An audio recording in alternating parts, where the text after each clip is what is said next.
This is ABC15 Mornings.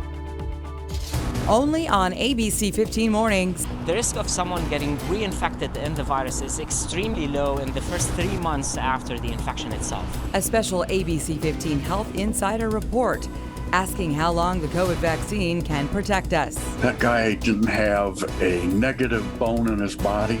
New this morning, the legacy left behind by a Valley man who lost his fight with COVID. The data from schools suggests that there's very little transmission that is happening within the schools, especially when there's masking and distancing occurring. Back to school safely.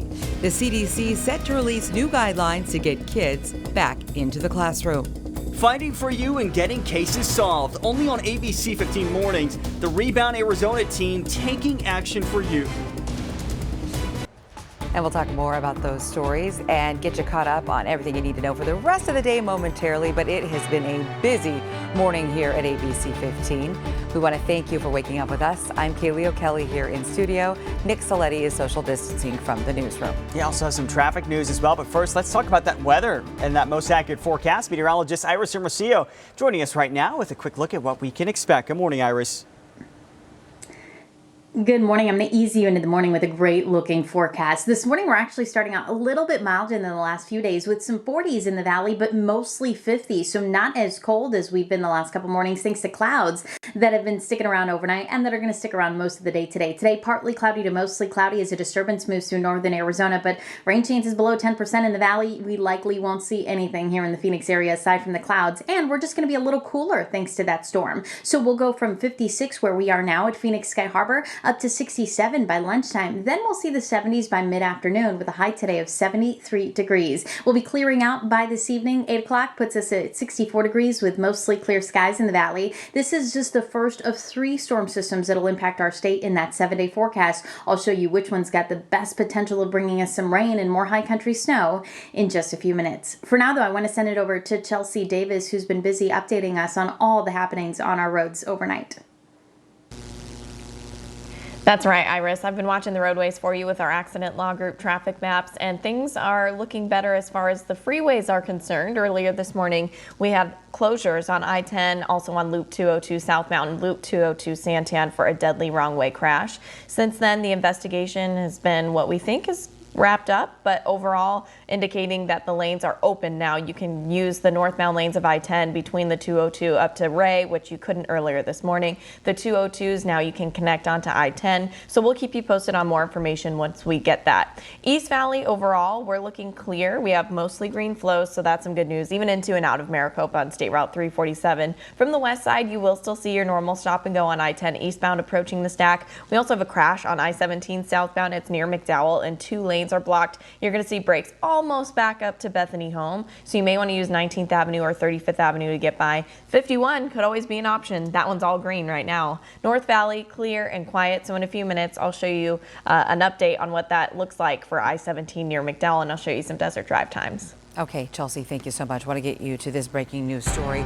The Amber Alert that may have woken you up overnight is canceled, but this case is far from over. A murder investigation is now underway, and the suspect is still on the run.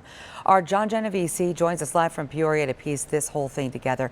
Just heartbreaking.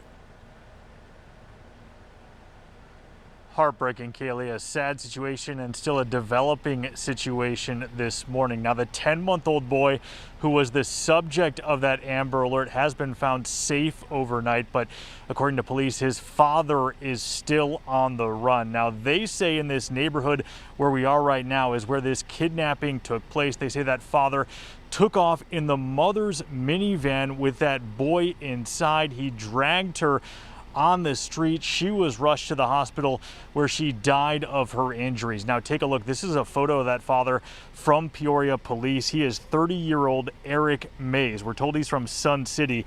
Now police were able to find that minivan belonging to the mother, Brittany Marty, but we're told again Eric is still out there. That Amber Alert went out last night after what officers describe as a domestic violence situation outside a home where we are near 91st Avenue and Lake Pleasant Parkway. Several people calling in after reportedly seeing Marty holding on to that van and then thrown from it again as it was driving away. Now, police say Mays hopped into the driver's seat and just took off. That van located this morning near the I-17 and Cactus. The 10-month-old boy was found after someone called in about an abandoned child near I-17 and Northern. Now, we're told Mays was last seen on foot. Police across the valley right now are searching for him. Peoria police say he is considered dangerous, and anyone with any information on where he might be is urged to reach out to them immediately. Guys. All right, John Genovese, thank you for that live report. We appreciate that. Also happening overnight, a deadly wrong-way crash on I-10 around 12:30 this morning. Two cars collided head-on near Ray Road. The wrong-way driver, a 25-year-old woman, rushed to the hospital in serious condition. I mean, you look at these cars, my goodness. The other driver died.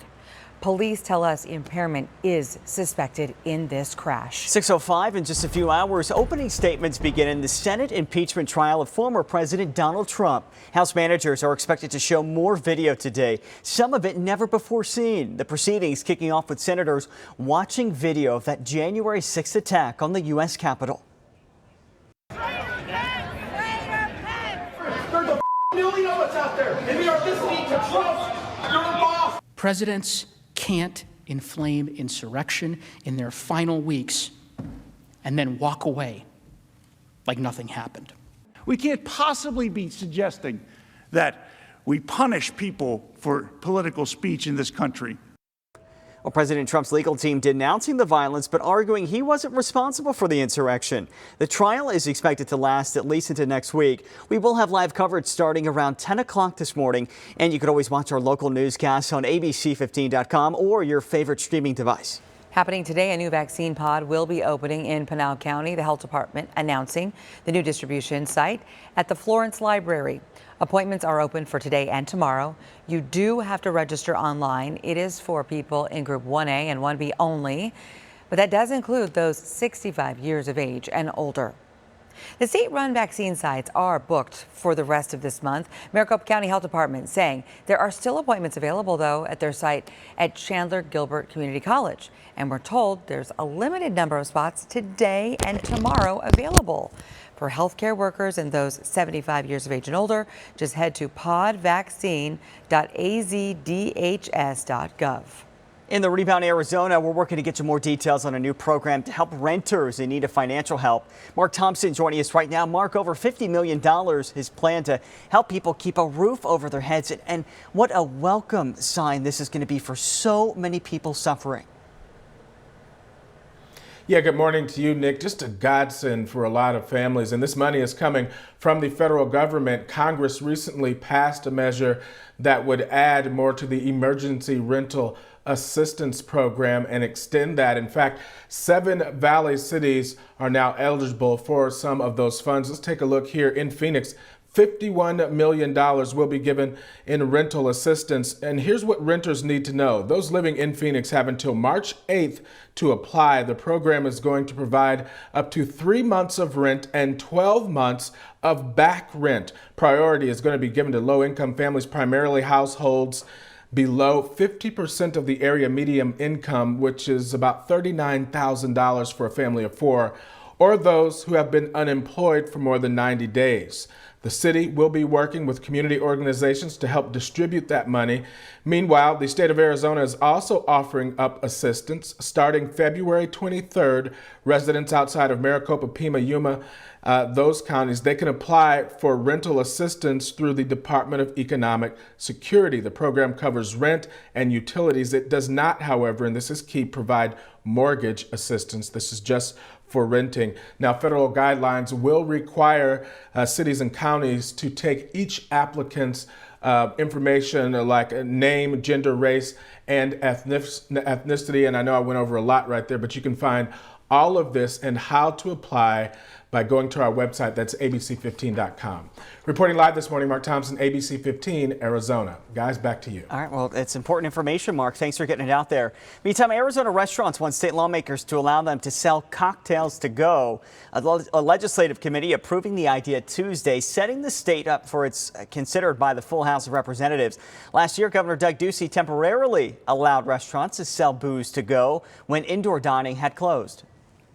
Up next here on ABC 15 Mornings, questioning the vaccine. An ABC 15 Health Insider report digging deeper into the doses and long-term immunity.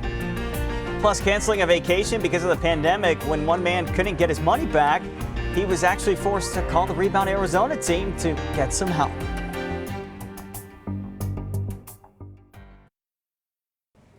It's 12 past the hour and happening now. A search is underway for this man, Eric Mays. Peoria police say last night he kidnapped his 10-month-old son, who he does not have custody of.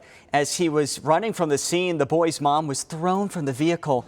We're told she later died from her injuries. Police located that little boy, though. Mays is still on the run this morning, and police tell us he is now wanted for murder. ABC 15 Desert Drive Time, sponsored by Accident Law Group.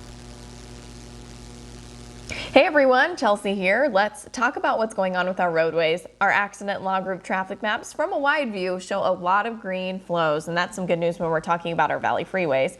East Valley overall, we are quiet at this point. We had that earlier wrong way crash on I-10 that had a closure between the Loop 202 northbound up to about Ray Road. We're not dealing with that anymore. It looks like everything is clear and open and moving just fine, so you don't have to worry about some delays. North Valley, clear, green. I-17, if you're traveling on the 303, Carefree Highway, State Route 74, it'll be the same for you. From the west side, you're going to see your normal stop and go on I-10 eastbound, starting closer to 67th Avenue, staying pretty steady through about 19th Ave, and then you're back to green flows before you get to the mini stack.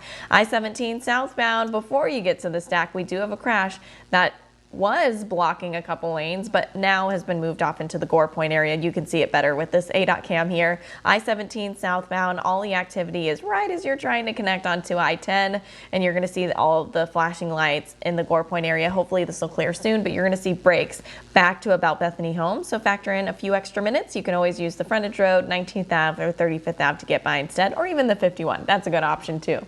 All right now though, let's check in with meteorologist Iris and Rocio. What's on tap for weather?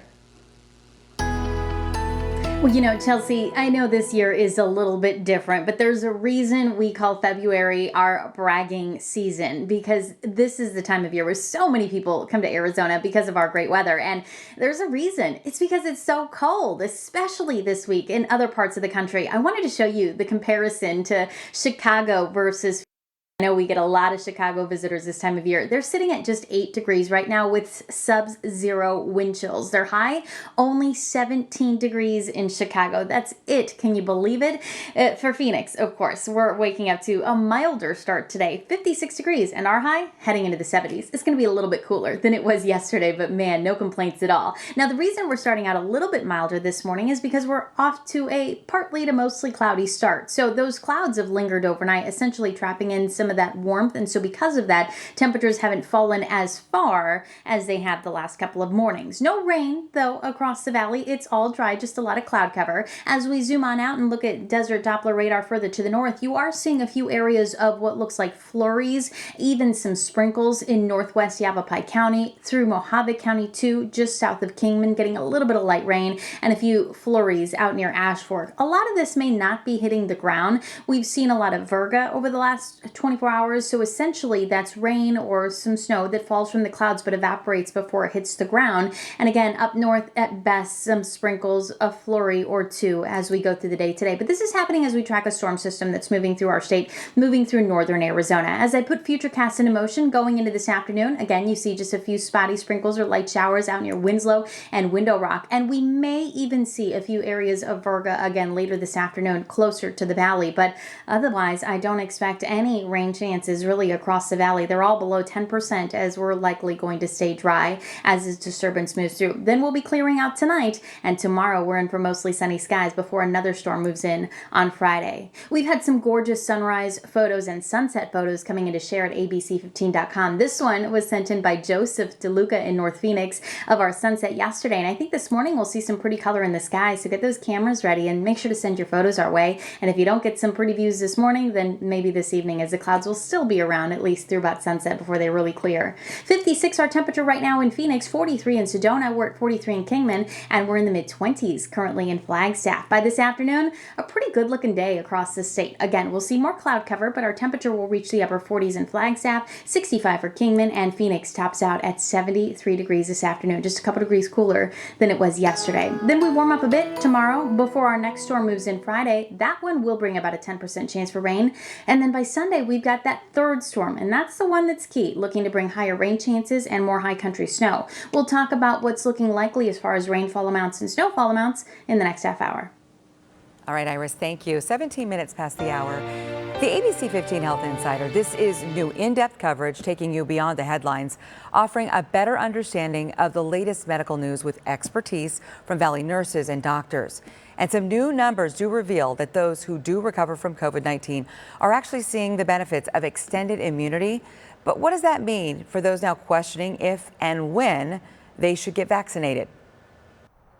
The latest numbers show a vast majority of those who catch COVID-19 do end up making a full recovery.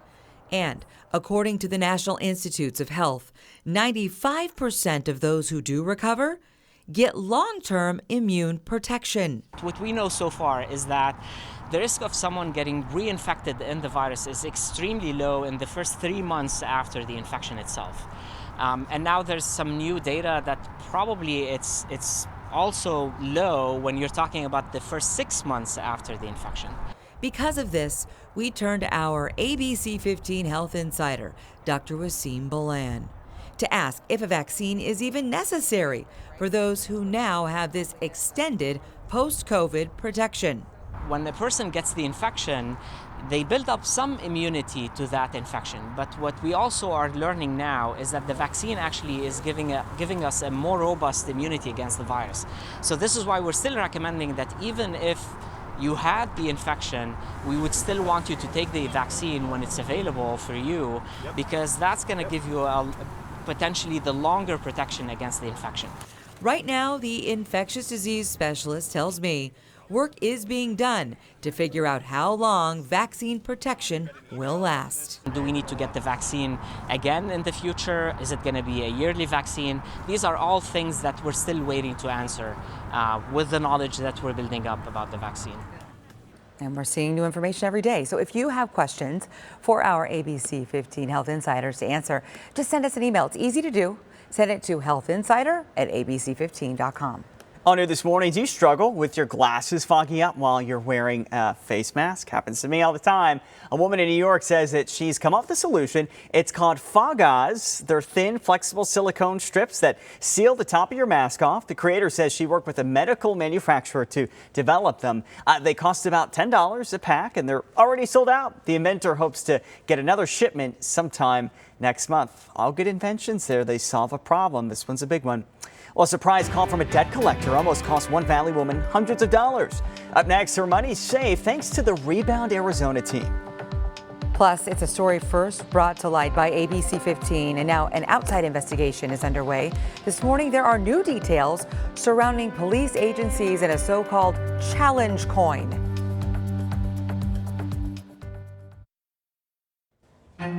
$623 from unused extended warranties to canceled trip refunds to unfair debt collectors. Arizonans are fighting a lot of battles right now trying to get their money back. All new this morning, the Rebound Arizona team taking action for you to let you know how 3 Arizonans were able to fight back and win.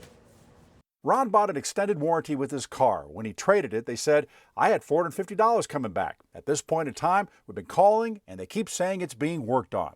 When Ron let me know, the Let Joe Know Better Business Bureau volunteers took on the case.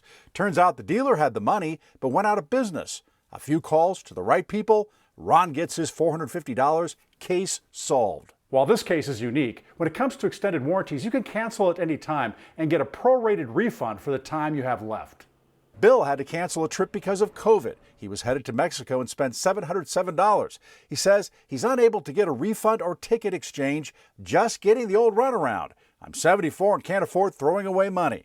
Well, Bill let me know, and volunteer George got involved. The case was more complicated because it involved an airline and a third-party site. George went to both, and Bill says, I did get a travel voucher. Thank you for helping me. Case solved. Rules are, if the airline cancels a flight and you request a refund, you should get it. If you cancel a flight, you should get a credit, and Bill should have gotten his a lot earlier. Jane got a surprise call from a debt collector, and old Bill just popped up, and I don't know anything about it. They tell me it's a credit card bill. It's for $5,000. So she let me know, and our team of problem solvers went to work. Ellen researched and found they had the wrong person. It took a couple of months. Ellen got hold of the right people and says, just talk to Jane. Everything has been resolved. They even sent her $400. Case solved. In Arizona, businesses have 6 years to try and collect debt on most written contracts, which includes credit card debt. My rule, if you owe it, pay it. If you don't, fight it. Go to abc15.com/letjoeknow to know all your debt collection rights and let us know if we can help you. I'm Investigator Joe Ducey. If you got a problem, let me know. Can you hear me, Judge? I can hear you. I think it's a filter. It is, and I don't know how to remove it. I've got my assistant here. She's trying to, but I'm here live. I'm not a cat. Well, we're glad he clarified that. If you need a chuckle this morning, listen to this story. It's a Zoom filter fiasco. It's now going viral. A lawyer in Texas didn't realize he had a cat filter, a kitty right there, during a virtual court hearing. Yeah, talk about a legal catastrophe. Eventually, he figured out how to get things back to normal. The lawyer says he's happy to bring a moment of levity when so many of us can use it. Oh, a little sad kitty there. Oh, but this is a great story, right? I'm glad they figured it all out, for sure. Hey, 2021 problems, right? Yes. Happen to any one of us. Up next at 6:30 here on ABC15 Mornings, it is a moment millions of parents, teachers, and students are waiting for. The CDC preparing to issue some new guidelines on how and when to reopen schools everywhere. Well, breaking overnight, a woman is dead and a man is on the run following a kidnapping that led to an Amber Alert in Peoria. I'm John Genovese, and coming up, we are live on scene with what we're just learning this morning.